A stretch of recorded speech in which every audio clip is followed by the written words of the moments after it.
Archaeologists in Turkey have discovered the tomb of what they believe could be the real-life Santa Claus.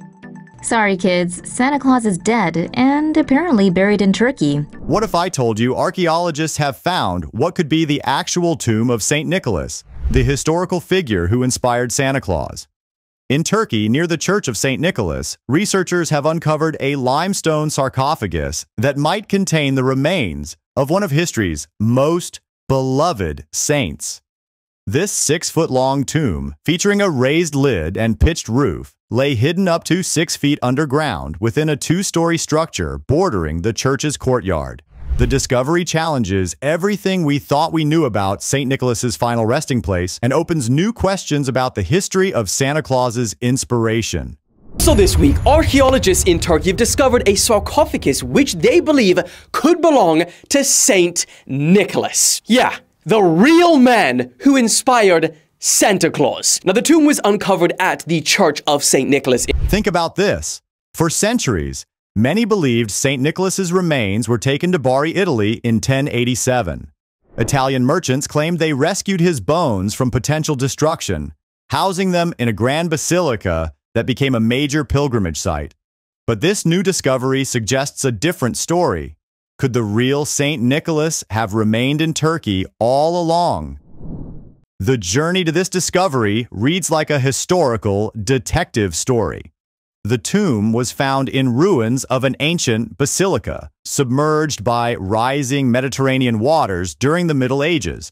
When sea levels rose, Christians built a new church, the Church of St. Nicholas, right on top of the old foundation, hoping to protect the saint's resting place.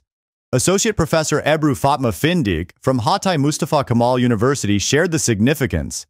Finding a sarcophagus near the church, traditionally thought to house his tomb, suggests we've located the sacred area we've searched for. Before the Santa Claus that so many of us know now, that jolly man stuffed into a red velvet suit, there was St. Nicholas. And this was his home. This was his church. But is it where he's buried? And why does it matter? But who was the real St. Nicholas? Living between 270 and 343 AD, he wasn't a jolly man in a red suit flying through winter skies. Instead, historical accounts paint a picture of a generous bishop who inherited wealth and chose to give it away to those in need. One of the most famous stories tells how he secretly gifted 3 bags of gold to save young girls from being forced into prostitution. An act of kindness that would later inspire centuries of gift-giving traditions. But wait, there is more. The discovery process required careful attention to preserve history. Researchers conducted electronic surveys beneath the current church, revealing hidden spaces between the floor and ground. They found mosaic and stone flooring from the original sanctuary, leading them to what might be St. Nicholas's final resting place. Sometimes, like with the president of Japan, for example, it lasted for 19 seconds. I mean, do you know how long 19 seconds would feel holding another man's hand in front of millions of eyeballs with everyone taking pictures and... Man, and while some, as you can see, were not prepared at all. This isn't just about finding an ancient tomb. It's about connecting threads between history and legend, between a 4th century bishop's acts of kindness and today's beloved figure of Santa Claus. The name Santa Claus itself evolved from St. Nicholas's Dutch nickname, Sinterklaas, a shortened version of Sint Nicolaas. In Turkey, where he served as a bishop in the 4th century. Yeah, you didn't know Mr. St. Nick went back that long. And his church was built over the original burial site. But then, centuries later, his bones were reportedly moved to Italy in the 11th century. So for hundreds of years, everyone kind of assumed there was nothing left behind. Until they made this new discovery. The excavation continues with methodical precision. We can see the lid part of the sarcophagus and have uncovered a small portion of its trough, Professor Findik explained. Future excavations will reveal it completely.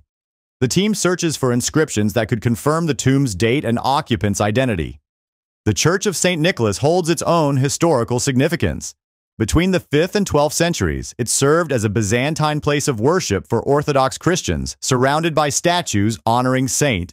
UNESCO recognized its importance by adding it to the World Heritage List in 1982. Right by the altar, so under their noses all the time. And it matches historical records, making experts believe that this could be Mr. Claus's original resting place. The discovery challenges long-held beliefs about St. Nicholas's remains. While bones venerated in Bari, Italy, were thought to be his, archaeologists now suggest those might have belonged to an anonymous priest. The real St. Nicholas might never have left Turkey. This revelation creates ripples through both historical and cultural understanding. The Byzantine church built above the original foundation preserved more than just stone and mortar. It protected a direct link to the historical figure behind Santa Claus. When researchers first found gaps under the church floor, they knew they were onto something significant.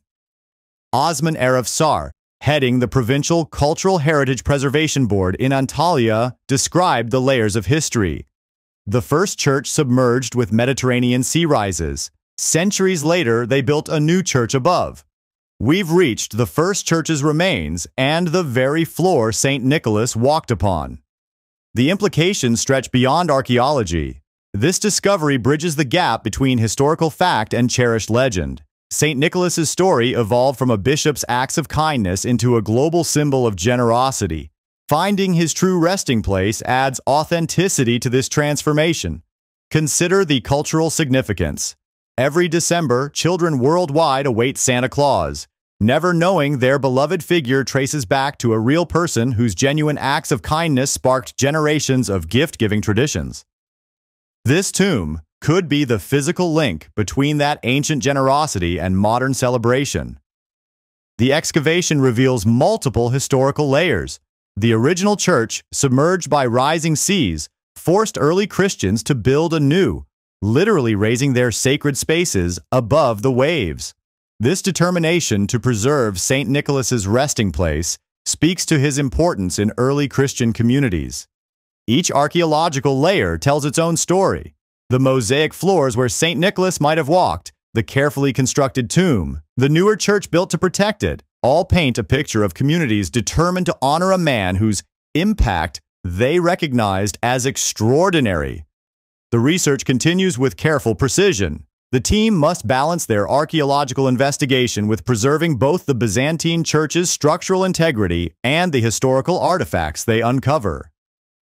Every stone, every fragment, could add to our understanding of St. Nicholas and his era.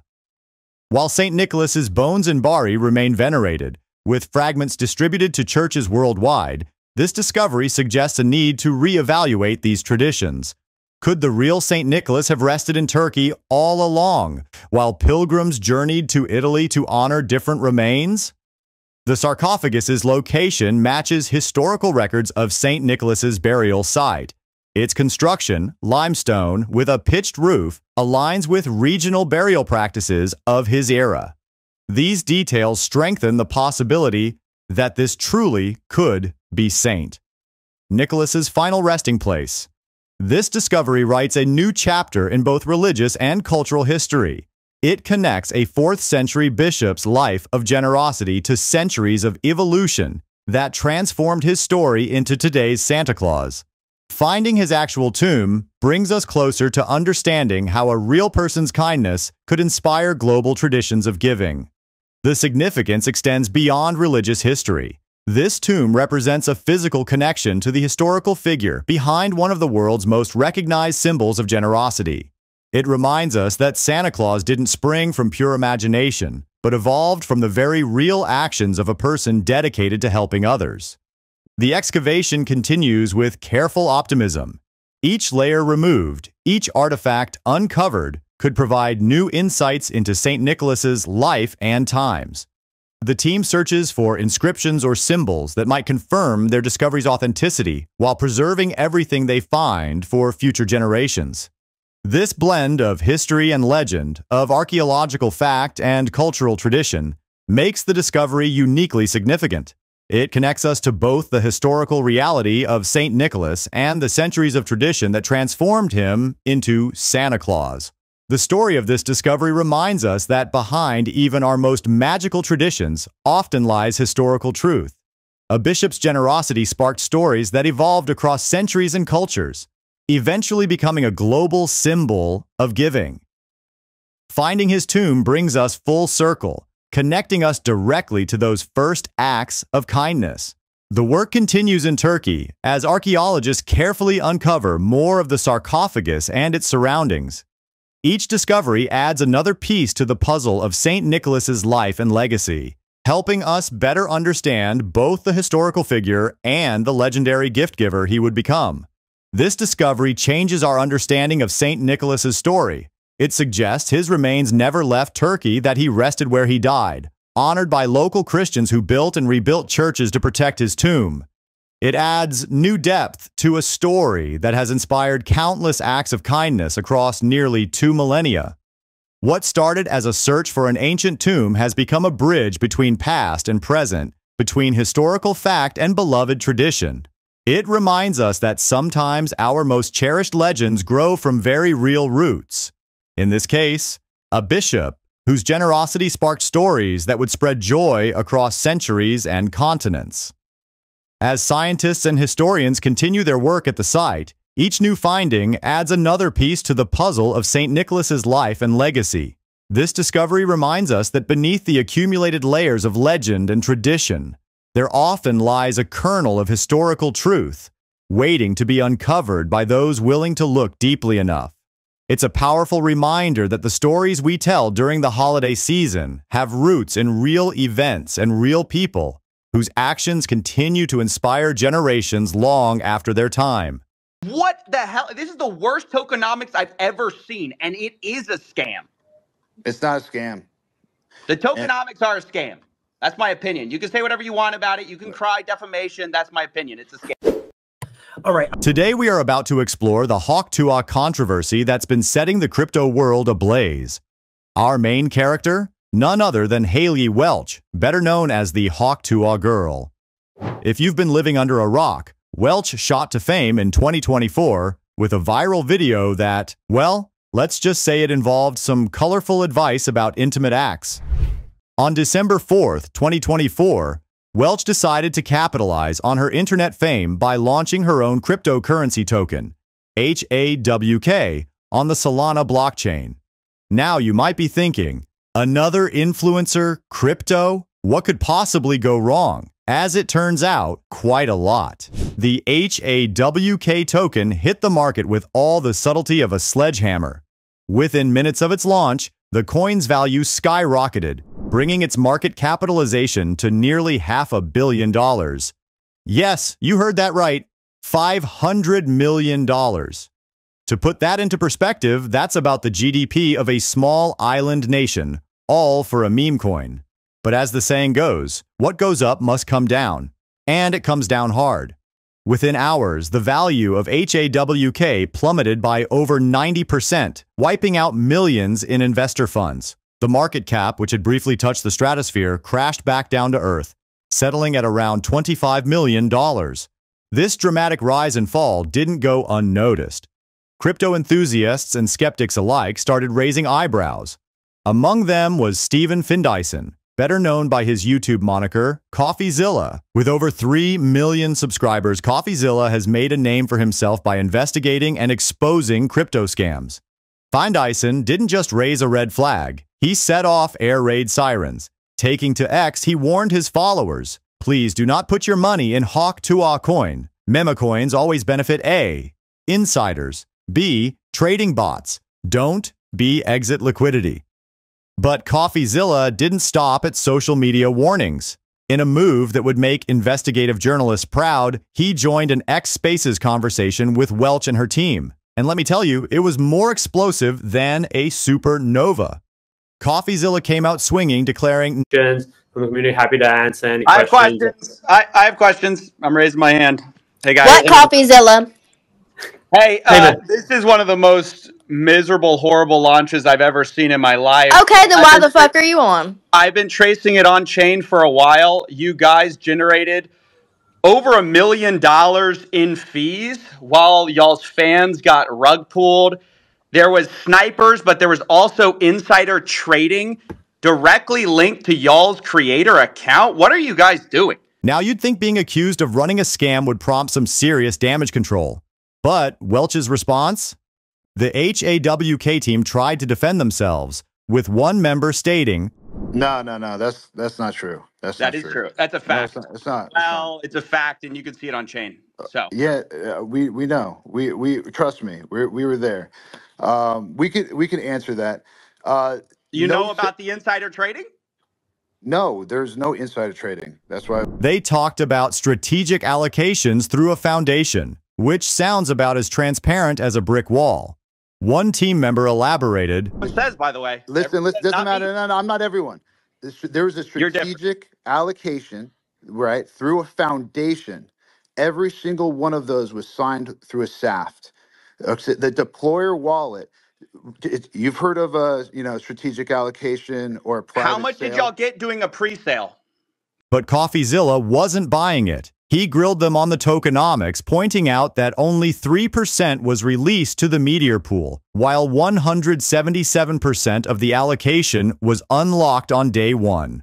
For those not fluent in crypto speak, that's like giving someone a slice of pizza while you keep the entire pizzeria. The team's defense? That are on this project. Over here has around 18 people working on this right now as we speak. This is not a small time type of nothing. We're really trying to do something here and not just do it for one day and do it for 2 days like you're used to. So who made the money? You haven't answered the question. Who made the money? How much did Haley Welch make of that million?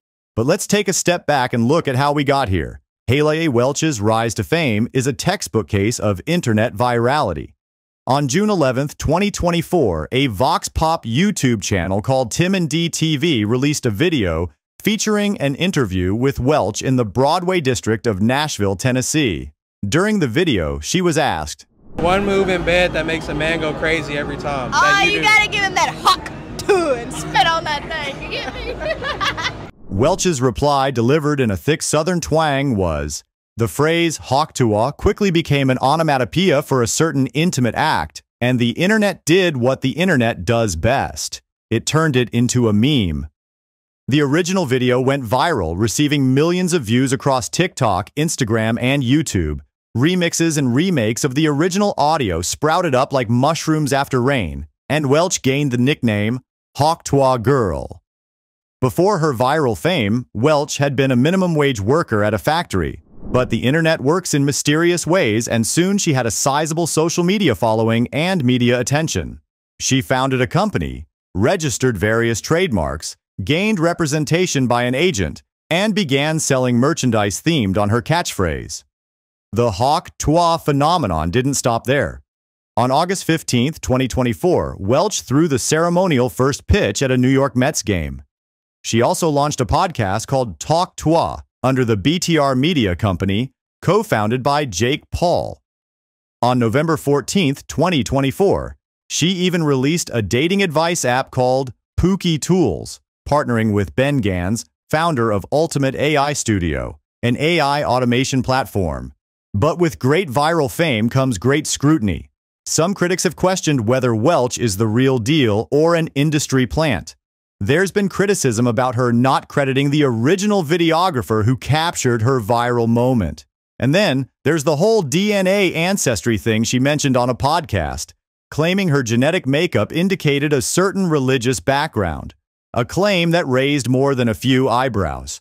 Now let's get back to the HAWK debacle. Before the launch, Welch spoke to Fortune magazine, insisting that Hawk was not just a cash grab. She claimed that her opinion on crypto had changed after attending conferences, saying, "I don't really see it as like a gambling thing. I think it's like a fun way to get my fans to interact." Her manager added that the Hawk token would be different from other celebrity crypto endeavors because they weren't telling people to buy and would give free tokens to her followers and people who had purchased merch.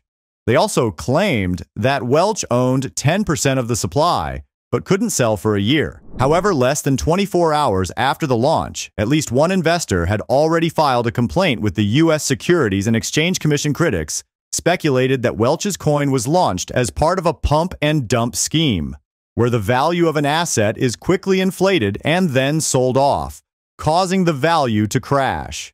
The tokenomics of HAWK came under intense scrutiny. According to blockchain data analyst Bubble Maps, 96% of HAWK was concentrated in one cluster of related wallets as of Wednesday afternoon, indicating a high degree of coordination in these transactions.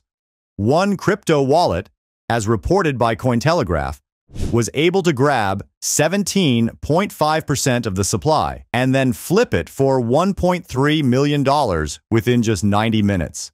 During the X Spaces conversation, CoffeeZilla laid out the problematic tokenomics. I'm hearing bullshit. So why? No, why you're am I not. You're gonna take it talking over seriously? me. Let me just lay out your tokenomics. You guys released 3% to the Meteora pool, while you have 17% of the token allocation unlocked day one from your strategic allocation. Are you guys insane? What do you guys think exactly is going to happen when your insiders get sent their tokens? And by the way, who made the money from your 17% pre-sale while you're giving a tiny piece of the pie to the public? Like, what the hell? This is the worst tokenomics I've ever seen, and it is a scam. The HAWK team's responses were evasive at best. When pressed about who profited from the fees, one team member said, "It's a foundation that is running this project." When asked how much Welch owned of it, the response was, this led to a heated exchange. As the conversation grew more contentious, Welch remained largely silent, allowing her crypto partners at the platform over here and an individual known as Doc Hollywood to field questions. When pressed on what had gone wrong, the men talked in evasive circles, insisting that the team of 18 people behind HAWK had not sold their tokens. At one point, Richard Bankston, a YouTuber known as FaZe Banks, joined the conversation and agreed with CoffeeZilla's harsh appraisal. He advised Welch to immediately fire whoever had persuaded her to be the face of the mismanaged cryptocurrency, saying the HAWK disaster was another example of influencers entering the crypto space without understanding how to perform due diligence and protect their audiences. Welch didn't acknowledge this advice. Instead, about 20 minutes later, she abruptly cut in over a technical question and said, "Anywho, I'm gonna go to bed and I'll see you guys tomorrow," bringing the interrogation to an end. The fallout from this disastrous launch was swift and severe. Accusations started flying, with many crypto observers alleging that HAWK was a pump-and-dump scheme or a rug pull, when developers build hype for a crypto project to raise money only to liquidate their position and walk away, leaving others holding worthless tokens. CoffeeZilla hosted a Spaces debriefing on his own account afterward, continuing to hammer the HAWK developers for dodging his questions. He lamented that it was likely not experienced crypto investors harmed by the crash, but newcomers to the scene. The most insidious part of what they said was, "We're targeting regular people, regular fans," he said of the Hawk team. "We want to onboard Welch's fans to crypto." And unfortunately, that's where you get some really sad stories of people actually putting their money into these things and not knowing better. On Thursday evening, CoffeeZilla released a video covering the entire situation. It included screenshots of text messages from Welch's entertainment lawyer revealing that she had received a $125,000 advance for marketing the token from an unspecified company and was to receive 50% of net proceeds from that company after third-party expenses and costs for the development and launch had been covered. In a follow-up message, Welch's attorney added, "She truly didn't intend to fleece fans." In an interview with Rolling Stone, CoffeeZilla said, "I think there were lots of signs this was not going to work. They sold 17% of the tokens to insiders who had no lockup for their tokens, while they only released 3% to the public for